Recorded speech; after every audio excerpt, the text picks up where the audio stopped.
Good morning students. जो आज हम चैप्टर स्टार्ट करेंगे वो करेंगे चरक शारीर तृतीय अध्याय, जिसका नाम क्या जाता है अर्थार्थो खुडिका गर्भ विक्रांति शारीरम व्याख्या श्यामम। ठीक है ना, इसका नाम चैप्टर का नाम क्या है, खुडिका।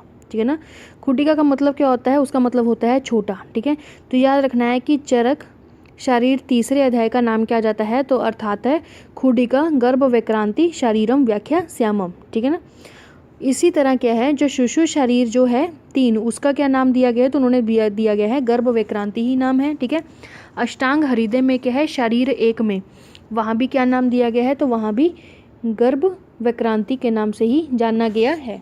ठीक है ना, ये चीज़ है। उसके बाद आ जाता है कि आचार्य जो चरक है, ठीक है, उन्होंने जो 4th चैप्टर है, कौन सा 4th, ये 3rd है ना, तो जो 4th है उसका नाम क्या है, गर्भ विक्रांति है, लेकिन खुडिका नहीं है। खुडिका की जगह क्या आ जाता है, तो महती। ठीक है ना, तो क्या आ जाता है, महती। ठीक है ना, महती वर्ड आ जाता है। ठीक है, ये चीज़ है। और इसमें क्या है, संभाषा दी गई है। ठीक है ना, संभाषा परिषद है, किस पर है, गर्भ उत्पत्ति पे है। ठीक है ना, तो इसमें किसके बारे में किसने शंका उत्पन्न की है, तो वो आ जाता है भारद्वाज ने। ठीक है ना, इसमें ये भी आ जाता है कि भारद्वाज की शंका किस संभाषा परिषद में है या किस चैप्टर में बताया गया है, तो आ जाएगा चरक शारीर तीसरे अध्याय में क्या है बताया गया है। उसके बाद नेक्स्ट अगला आता है कि खुडिका क्या होता है, अर्थात छोटा। गर्भ का अवतरण शरीर की व्याख्या यहाँ तक की गई है। ठीक है ना, उसको क्या बोला गया है, खुडिका वर्ड दिया गया है। उसके बाद नेक्स्ट अगला आता है गर्भ अवक्रम। ठीक है ना, प्रकरण, तो उन्होंने बोला गया है कि जो हाईलाइटेड है बस उसी को देखना है। यहाँ से देखो तो उन्होंने क्या बोला है कि संसर्ग। ठीक है ना, संसर्गे किसका संसर्ग होना, तो शुक्र शोणित संसर्गे अंत गर्भाशय गता। ठीक है ना, जीवो अवक्रमति। ठीक है ना, सत्व संयोगाद गर्भ अभिनिवृत्ति। ठीक है, तो उन्होंने सिंपल ये बोला गया है कि संसर्ग होता है, मतलब इकट्ठे होते, तो किसका, शुद्ध शुक्र और शोणित का जो है उसका क्या है, जैसे कि शुद्ध शुक्र वाले पुरुष का योनि, शुद्ध योनि, गर्भाशय में शुद्ध आर्तव स्त्री में क्या है, संसर्ग होने से क्या है, गर्भाशय में शुक्र और आर्तव का क्या है, संयोग होता है।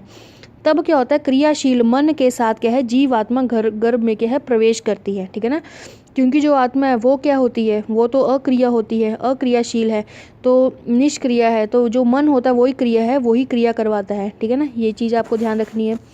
और इसकी जो लास्ट लाइन है उस पर ध्यान रखना, क्या बोला गया है, मातृजस्यम गर्भ पितरम यश्यम आत्मन सातम्य रसज। ठीक है, तो जो हमने कारण पढ़े थे। ठीक है ना, अतः क्या है, मातृज, पितृज, आत्मज, सातमयज, ठीक है, रसज, और क्या आ जाता है, मन। ठीक है ना, सत्व, यहाँ पर क्या है, स अस्ति च खलु सत्व। ठीक है ना, तो मन इनके क्या है, नित्य संबंध से, ठीक है ना, उत्पन्न होता है, तो उसे क्या है, आत्रे कहा गया है। ठीक है ना, ये चीज़ की आपको ध्यान रखनी है।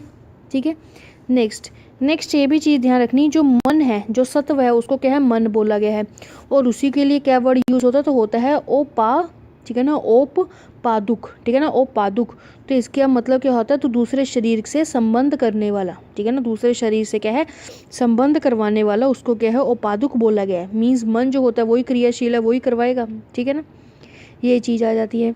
नेक्स्ट जो संभाषा में हम बोल रहे थे कि जो भारद्वाज की कितनी है, शंका बताई गई है। ठीक है ना, तो उन्होंने बोला कि गर्भ में क्या है, 6 विषयक जो है भारद्वाज की क्या है, शंका है, कि मात्रज, पित्रज, ये हम क्या आगे टेबल आएगा उसमें अच्छे से वो पढ़ा जाएगा।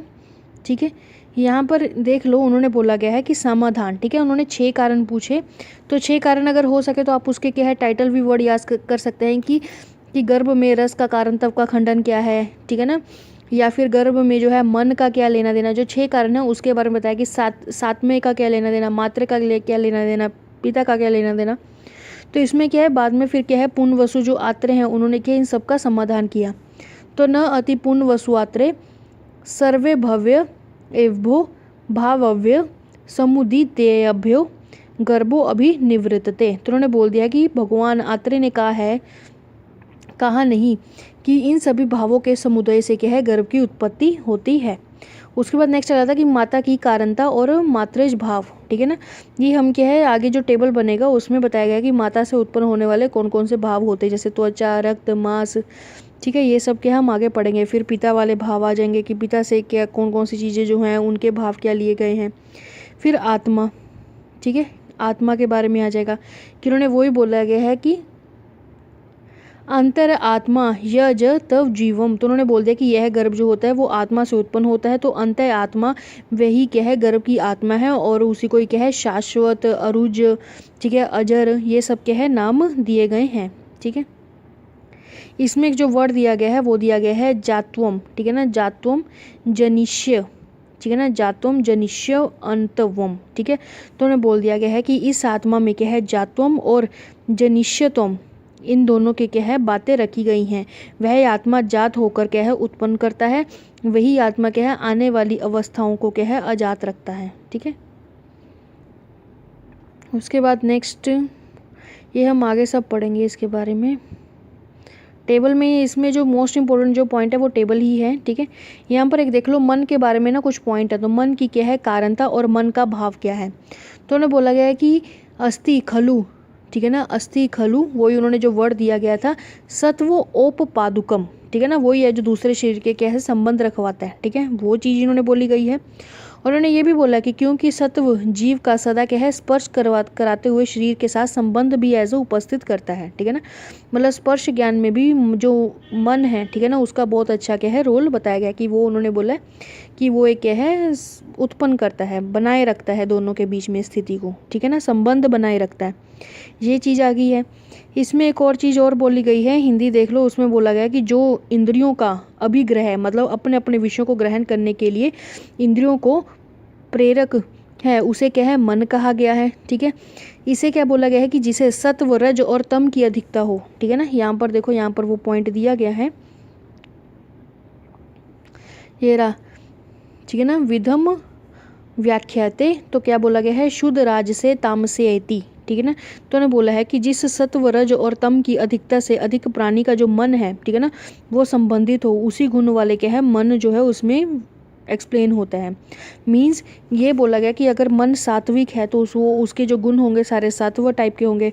अगर वो राजसिक में जाएगा या तामसिक में जाएगा, वो मन के ऊपर डिपेंड करता है कि उसको किस किस का, तो उसी अनुसार क्या है वो प्रकट होगा। उसने बोला कि जब शुद्ध सत्व से मन संबंधित होता है तब पूर्व जन्म की घटनाओं का भी स्मरण होता है। इन्होंने बोला जब शुद्ध जो सत्व है, मीन जो मन है, वो क्या है गुण के साथ क्या है जो मन संबंधित होता है सत्व गुण के साथ, मतलब अच्छे वाले जो सत्व रजतम है, जब वो सत्व गुण के साथ क्या है संबंधित होता है तब उसको क्या है पुनर्जन्म की घटनाओं के बारे में भी ज्ञान होता है। तो यहाँ पर वर्ड दिया हुआ है जाति स्मरण, ठीक है ना, इच्छुते, तो वही आ जाता है कि अगर क्या है वो अच्छे के साथ है तो वो क्या है अच्छे कर्म, मतलब कि सत्व गुण के साथ अगर वो है तो उसको क्या है सब चीज़ें क्या है स्मरण होती हैं। तो वर्ड देख लो कि यहाँ पर क्या वर्ड बोला गया, तो वो बोला गया है जाति स्मर। ठीक है ना, तो पूछ लिया जाता है कि जाति स्मर जो है वो कहाँ है। ठीक है ना, जाति स्मर जो है वो कहाँ दिया गया है, तो वो आता है चरक शारीर 3 में आया हुआ है। ठीक है ना, एक आ जाता है जाति स्मरण, न आ जाता है पीछे। ठीक है ना, जाति स्मरण ये जो वर्ड है चरक सूत्र 11 का वर्ड है। एक आ जाता है सतत शास्त्र बुद्धि। ठीक है, सतत शास्त्र बुद्धि, इससे भी क्या होता है पुनर्जन्म का सब स्मरण आ जाता है, पूर्व जन्म का जो भी सब कुछ होता है वो स्मरण आ जाता है। तो ये क्या है शुशु शरीर 2। ठीक है ना, मैं बोला गया है सतत शास्त्र बुद्धि। ठीक है ना, यहाँ पर हम जब लास्ट चैप्टर पढ़ रहे थे तो उसमें हमने बोला था कि मन में क्या होता है कि मन एक होता है, मन के गुण 2 होते हैं, मन के 3 भेद होते हैं। तो मन के जो भेद है वो यही 3 आ जाते हैं, सत्व रज और तामसिक, शुद्ध सत्व और रज ऐसे भी करके बोल सकते हैं। ठीक है ना, तो ने वही चीज़ यहाँ पर बोली गई है कि पुरुष पूर्व जन्म का स्मरण करता तो उसे क्या है जाति स्मर कहा गया है। लेकिन श्लोक में जो वर्ड है आपको उसी को ध्यान रखना है कि क्या बोला गया है स्मर। ठीक है ना, क्या बोला गया है स्मर, जाति स्मर। लेकिन अगर स्मरण आ जाए तो वो किसका है, तो वो चरक सूत्र 11 का वो आ जाता है। ठीक है ना, नेक्स्ट पॉइंट इंपॉर्टेंट है। अब वही टेबल की बात कर रहे हैं कि वही भाव बताएंगे कि कैसे भाव इसको याद करना है। तो देखो इसमें क्या है, इसमें हमने लास्ट टाइम भी पढ़े थे कि 6 भाव होते, तो 6 कौन से, मात्रज भाव, पितृज भाव, आत्मज भाव, सात्मय भाव, रसज भाव और सत्व भाव, ऐसे करके पढ़ते हैं। तो मात्रज कौन सा होता है, तो उसमें आता है कि त्वक, रक्त, मांस, मेद। इन्होंने क्या है त्वक, हम त्वक को वैसे भी रस के साथ बोल देते हैं, लोहित को वैसे भी रक्त के साथ, तो रस, रक्त, मांस, मेद पहली 4 धातुएं हैं, लेकिन आपको वर्ड याद रखने होंगे रक्त और लोहित। ठीक है, उसके बाद आपको ये 3 याद रखने पड़ेंगे, नाभि, हृदय और क्लोम, ठीक है, नाभि, हृदय और क्लोम, ठीक है। यकृत, प्लीहा तो वैसे ही इकट्ठा आता है, ठीक है ना, और वृक्क और वस्ती, ठीक है, ये भी एक इकट्ठे ही देखे जाते हैं। उसके बाद ये देखो, ये सारे क्या है, एज ए खाने पचाने वाले जो सारे हमारे आ जाते हैं, जैसे पुरुषाधान, अमाशय, पक्वाशय, उदर गुद, अधर गुद, ठीक है, क्षुद्रांत, स्थूलांत्र, तो वो सारी चीज़ें क्या इसमें आती हैं। उसके बाद नेक्स्ट अगला आता है वपा और वपावहन, ठीक है, क्या आ जाता है, वपा और वपावहन। तो ये टोटल कितने हो जाते हैं, 20, ठीक है ना। आपको सबसे पहले ये याद रखना है कि भाव कौन से हैं, तो 6 भाव होते हैं, तो मात्रज कितने होते हैं, तो होते हैं 20। 20 के बाद आपको सबके नाम याद होने चाहिए। कई बार क्या होता है, क्वेश्चन ऐसे रख लेंगे कि जो वृक्क है वो किसके भाव के अंडर आता है, तो आपको याद होना चाहिए कि वो क्या है, मात्रज भाव के अंडर आता है, ठीक है। नेक्स्ट अगला आता है पित्रज भाव, तो उसके अंडर कौन कौन से हैं, तो केश, श्मेशु, नख, लोम, दंत, अस्थि, सिरा, स्नायु, धमनी, शुक्र, ठीक है। तो इसके कितने होते हैं, टोटल 10 होते हैं। कितने होते हैं, तो 10 बताए गए हैं, ठीक है। तो उसके बाद नेक्स्ट अगला आता है आत्मज भाव, तो इसमें क्या होते हैं कि विभिन्न योनियों से उत्पन्न होने वाली आयु, ठीक है, आत्मा, ज्ञान, मन, इंद्रिय। अब देखो आत्मा है, जहाँ आत्मा होगी, आत्मा के साथ मन भी रहेगा, क्योंकि मन ही तो उसको क्रियाशील करवाता है, तो मन तो रहेगा। तो मन के साथ क्या रहेंगी, इंद्रियां रहेंगी। उसके बाद प्राण, अपान, प्रेरणा, धारण, तो इसमें कौन सी 2 वायु हैं, तो प्राण अपान वायु हैं। उसके बाद प्रेरणा, धारण, ठीक है। इसमें विशेष के बारे में काफ़ी अच्छा बोला गया, इन्होंने बोला आकृति विशेष, स्वर विशेष और वन विशेष, ठीक है ना। विशेष इसलिए बिकॉज नेक्स्ट में संपद वर्ड आएगा, ठीक है ना। आकृति विशेष, स्वर विशेष और वन विशेष। उसके बाद सुख, दुख, इच्छा, द्वेष, चेष्टा, धृति, बुद्धि, स्मृति, अहंकार, प्रयत्न, ठीक है। टोटल कितने हो जाते हैं, तो 19 बताए गए हैं। नेक्स्ट अगला आता है सातम्य, ठीक है ना। सातम्य जो होते हैं भाव, उसमें आरोग्यम, अनालस्यम, ठीक है, अलोलुप, ठीक है ना, आलोल्युप तव, ठीक है। और कौन से आते हैं, इंद्रिय प्रसाद, ठीक है। अब देखो स्वर संपद, हमने स्वर विशेष पढ़ा था, वर्ण संपद वन विशेष था, व आकृति विशेष था, यहाँ पर आ जाएगा बीज संपद, ठीक है। प्रहर्ष आधिक्य, क्या है, प्रहर्ष आधिक्य। तो टोटल कितने हो जाते हैं, तो 7 है। सबसे पहले आपको याद होने चाहिए कि 20 हैं, फिर 10 हैं, फिर कितने आ जाते हैं, 19। आत्मा के कितने हैं, 19। सातम्य, ठीक है ना, सातवें के कितने होते हैं, तो वो आ जाते हैं 7, ठीक है। रसज के कितने होते हैं, तो 6। तो 6 में कौन से हैं, शरीर का अभिवृद्धि होना, अभिनिवृत्ति होना, ठीक है ना, अभिनिवृत्ति, अभिवृद्धि, प्राण अनुबंधश्च, तृप्ति और पुष्टि, ठीक है। इसको आप ऐसे याद कर सकते हैं पीटी उषा के नाम से। किसके नाम से, पीटी उषा के नाम से, ठीक है। पीटी उषा कैसे, पी से आप याद कर सकते हैं पुष्टि और प्राण अनुबंधश्च, टी फॉर तृप्ति, ठीक है, ऊ फॉर उत्साह, ठीक है ना। तो उसके बाद शरीर, तो क्या आ जाएगा, शरीर अभिवृद्धि और शरीर अभिग्रह, ठीक है ना। ये क्या है, आप ऐसे करके याद कर सकते हैं, ठीक है। नेक्स्ट अगला आता है सत्व, ठीक है ना। सत्व मीन्स मन, तो मन के लिए इन्होंने बोल दिया कि भक्ति, शील, शोच, द्वेष, स्मृति, मोह, त्याग, मात्सर्य, ठीक है, शौर्य, भय, क्रोध, तंद्रा, उत्साह, मार्धव, तैक्षण्य, गांभीर्य, ठीक है, अनवस्थित्व। ये क्या है, भाव टोटल बताए गए हैं, कितने, 17 भाव बताए गए हैं, ठीक है ना। ये चीज़ें हैं। इसमें आपको क्या है, कुछ चीज़ें याद रखनी होंगी, जैसे कि जो उत्साह है, ठीक है ना, जो उत्साह है वो किस किस में है, तो उत्साह सबसे लास्ट देखो तो यहाँ पर रसज में भी आया है और सत्व में भी क्या है, उत्साह के बारे में। ये देखो ये उत्साह लिखा हुआ है, ठीक है ना, उत्साह लिखा हुआ है, ठीक है। तो वो आ गया। स्मृति और जो द्वेष है वो क्या है, आत्म में भी आता है और सत्व में भी आता है, ठीक है ना। ये चीज़ों का क्या आपको ध्यान रखना है। उसके बाद देखो, उसके बाद उन्होंने बोला गया है कि 4 प्रकार के, उन्होंने चतुर्विधा योनि भवंती, तो उन्होंने 4 प्रकार की योनियाँ बताई गई हैं। तो कौन कौन सी आ जाती हैं, तो बोल दिया जरायु, अंडज, स्वेदज और बीज। ये आपको सब पता ही है, पहले से ही पढ़े हुए हैं आप लोग इसके बारे में। इसलिए इन्होंने बोल दिया है कि जो मात्रेज आदि जो षड समुदाय से उत्पन्न होने वाला जो गर्भ है मनुष्य के शरीर में प्रविष्ट होता है, ठीक है। वही षड मतलब मात्रज, पित्रज, आत्म, सातम्य, ठीक है, वही वाले जो षड हैं, ठीक है ना, जो षड समुदाय से उत्पन्न होता है और यही क्या है, गर्भ शरीर के मनुष्य में प्रविष्ट होता है और मनुष्य की आकृति को क्या है, उत्पन्न करता है, ठीक है ना। तो इसके लिए क्या है, मनुष्य क्या है, इसके लिए क्या बोला गया है कि जो मनुष्य है वो क्या प्रभाव कहा गया है और इसी को योनि मनुष्य कहते हैं, ठीक है।